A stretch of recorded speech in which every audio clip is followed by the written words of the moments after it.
Hi అండి. ఈరోజు మేము వండుకునే వంటలు ఏంటంటే పాలకూర చికెను,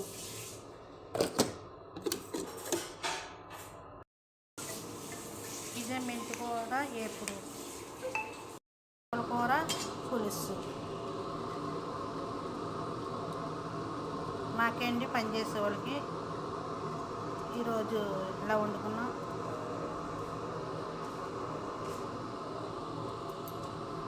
పనిచేసేవాళ్ళు వండుకున్నాం. మెంతికూర ఎప్పుడు పెట్టానంటే మా అంజలి తిందండి నీసు సోమవారం. మా అంజలి కోసం, నా కోసం, మా ఇద్దరి కోసం ఎప్పుడు పెట్టుకున్నాం. ఉన్నవాళ్ళు చేపల కూర అన్ని రకాలు వేసుకుని తింటారు. సరే అండి,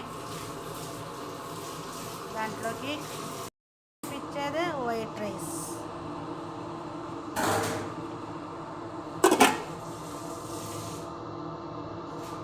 సరే అండి, మీకు నచ్చితే లైక్ చేసుకోండి, షేర్ చేసుకోండి, సబ్స్క్రైబ్ చేసుకుంటే మాత్రం మర్చిపోద్ది. ఉంటానండి. ఓకే అండి, బాయ్ అండి మీ అందరికీ.